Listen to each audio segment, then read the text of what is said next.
Mari kita berdoa. Bapa dalam sorga, kami akan mulai kelas kami. Pimpin perkuliahan kami hari ini dari awal hingga pada akhirnya. Kami menyerahkan ke dalam tangan pengasihan Tuhan. Ampuni semua dosa salah kami. Dalam Kristus Tuhan kami sudah berdoa. Amin. Baik, saya membaca Amos pasal 7. Sebelum kuliah ini kita mulai, saya membaca Amos pasal 7 ayat 1 sampai dengan ayat 9. Ya, demikian firman Tuhan. Inilah yang diperlihatkan Tuhan Allah kepadaku. Tampak ia membentuk kawanan belalang pada waktu rumput akhir mulai tumbuh, yaitu rumput akhir sesudah yang dipotong bagi raja. Ketika belalang mulai menghabisi tumbuh-tumbuhan di tanah, berkatalah aku, Tuhan Allah, berikanlah kiranya pengampunan. Bagaimanakah Yakub dapat bertahan? Bukankah ia kecil?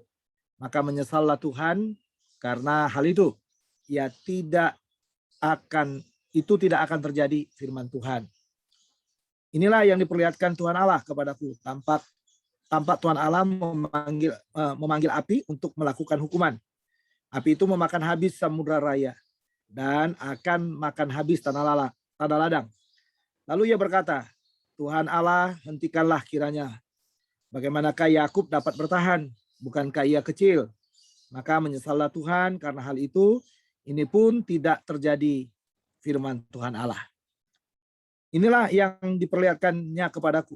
Tampak Tuhan berdiri di depan sebuah tembok yang tegak lurus dan di tangannya ada tali sipat.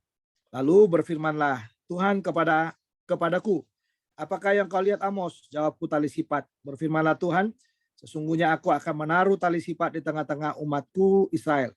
Aku tidak akan memaafkannya lagi. Bukit-bukit pengorbanan daripada Ishak akan dilicin tandaskan. Dan tempat-tempat kudus Israel akan diruntuhkan. Dan aku akan bangkit melawan keluarga Yerobeam dengan pedang. Saudara-saudara, kalau Anda memperhatikan pembacaan ini membicarakan tentang penglihatan yang dilihat oleh Amos yang Tuhan tunjukkan. Dan bisa dikatakan bahwa penglihatan itu adalah hukuman Tuhan. Ingat baik-baik ya, penglihatan itu adalah hukuman Tuhan. Nah, kita bisa melihat di sana, di dalam bagian ini ada dua penglihatan yang diberikan Allah kepada Nabi Amos. Ya, yang pertama Allah akan menurunkan kawanan belalang. Nah, itu ya, pada saat rumput mulai tumbuh. Yang kedua adalah Allah akan menurunkan api yang menghanguskan. Ya, ini di dalam dua hal ini kita bisa melihat bahwa ternyata Amos itu sangat membela Yakub. Makanya ada istilah di dalam bagian itu dikatakan tadi kalau sudah lihat di dalam ayat yang kelima ya, Tuhan Allah hentikanlah kiranya bagaimanakah Yakub dapat bertahan.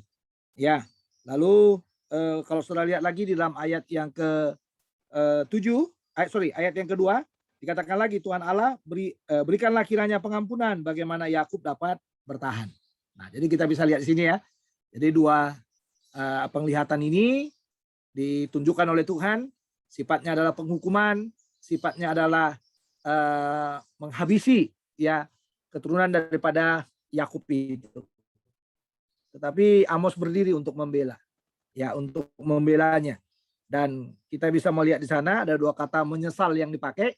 Kata menyesal ini nggak sama seperti menyesalnya saya dan menyesalnya saudara. Jadi bukan menyesal pada waktu hukuman itu dikeluarkan jadi menyesal, aduh kasihan ya. Jadi seperti manusiawi gitu penyesalannya lalu menghentikan tindakannya itu. Tapi istilah kata menyesal di dalam bahasa Ibrani itu adalah tindakan yang sejenak dihentikan untuk merenungkan. Ya, jadi kalau dikatakan Tuhan itu menyesal, artinya adalah Tuhan itu sejenak menghentikan apa yang dia perkatakan itu. Nah, ini penting saudara. Ya, kenapa? Karena penglihatan yang ketiga ternyata tidak ada lagi kata menyesal di sana. Ya kan? Tidak ada lagi kata menyesal kalau saudara lihat di sana. Karena dikatakan saat diberi penglihatan pertama dan kedua, apa yang dilakukan oleh Amos jelas sekali itu. Ya, jelas sekali ya. Jelas sekali dia minta pengampunan. Ampuni Tuhan katanya. Tapi dalam penglihatan yang ketiga, waktu ditunjukkan tali sifat itu. Ya, ini biasanya tali sifat ini dikatakan alat ini digunakan untuk memastikan tegak lurusnya tembok garis atau apapun. Jadi aku menaruh di tengah-tengah bangsa itu katanya. Artinya apa? Tali sifat itu. Tali sifat itu digunakan untuk melihat bangsa itu masih searah nggak dengan Tuhan. Bangsa itu masih benar nggak dengan Tuhan. Jadi dibuat. Jadi seperti alat pengukur tembok ya. Apakah tegak lurus, apakah dia miring, dan lain sebagainya. Tapi ternyata saudara, di dalam bagian itu jelas sekali. Lalu berfirmanlah Tuhan kepadaku, apakah yang kau lihat Amos? Jawabku, tali sifat. Berfirmanlah Tuhan, sesungguhnya aku akan menaruh tali sifat di tengah-tengah umatku Israel. Nah ini yang bisa kita lihat. Dua penglihatan, masih ada kata menyesal. Menyesal dalam arti, tadi saya katakan kepada saudara, Tuhan itu mengulur dan memberi kesempatan untuk orang Israel itu bertobat. Tetapi ternyata mungkin dalam periode waktu nggak ditunjukkan antara penglihatan pertama dan penglihatan kedua itu sampai masuk ke penglihatan ketiga, berapa lama lamanya? Ya mungkin tidak dijelaskan ya kepada kita, tidak dinyatakan di dalam bagian ini ya, dan tidak ada catatannya. Tapi yang jelas saudara, dengan munculnya penglihatan yang ketiga yaitu tali sifat itu, kita bisa melihat ternyata di tengah-tengah Tuhan mengulur penghukuman itu pun ternyata bangsa itu tidak bertobat. Makanya Tuhan memberikan apa? Tali sifat. Ya, mengukur apakah bangsa itu benar, tegak lurus, atau bangsa itu sedang orang Medan bilang sedang mencong. Ya, sedang mencong. Ya, sedang tidak searah dengan Tuhan. Dan tidak searah dengan Tuhan. Nah, apa aplikasinya buat perkuliahan kita pagi ini? Kita perlu menjadi orang yang waktu diukur dengan tali sifat itu, kita perlu menjadi orang yang benar di hadapan Tuhan. Jadi kita harus selaras dengan firman-Nya, selaras dengan hidup kita, selaras dengan apapun. Jadi saya selalu menggunakan istilah yang mengatakan begini, hidup ini seharusnya utuh. Ya, hidup ini seharusnya utuh. Ya, jadi jangan menampilkan yang namanya penggalan demi penggalan. Ya, jangan tampilkan yang namanya penggalan demi penggalan yang orang tidak melihat keutuhan dari hidup kita. Jadi tunjukkan setiap hari hidup yang utuh, karena di sana ada tali sifat Tuhan yang mengukur kita setiap hari. Ya, jadi mari kita belajar melihat tali sifat itu bukan menjadi sebuah ketakutan bagi kita, tapi justru menjadi pendorong bagi kita untuk kita berjalan benar di hadapan Tuhan. Tuhan dalam konteks kita ini ya, konteks kita dikatakan bahwa Tuhan itu tidak memaafkan Israel. Kenapa? Tadi ya, dia tidak searah dengan tali sifat itu. Ya, tidak searah dengan tali sifatnya Tuhan. Makanya dikatakan bukit-bukit pengorbanan daripada Ishak akan dilicin tandaskan dan tempat-tempat kudus Israel akan diruntuhkan, dan aku akan bangkit melawan keluarga Yerobeam.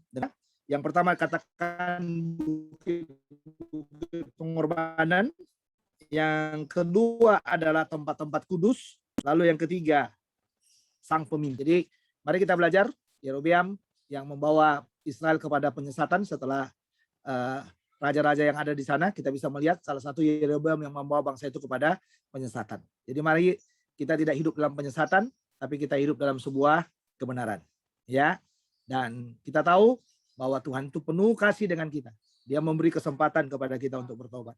Dia kadang-kadang bisa mengulur ya waktu penghukuman itu. Tetapi pada waktu tali sifat itu sudah dibuat, itu berarti kita tidak lagi bisa menolak, tidak bisa lagi menghindar dari penghukuman yang sedang terjadi. Baik, itu saja. Mari kita mulai perkuliahan kita dengan semangat yang baru, dengan api yang baru. Hari ini hari Senin, kita percaya hari pertama seperti ini, hari di mana kita dibakar dengan semangat yang luar biasa. Berkati kita semuanya. Selamat mengikuti perkuliahan pagi ini. Tuhan Yesus memberkati. Shalom.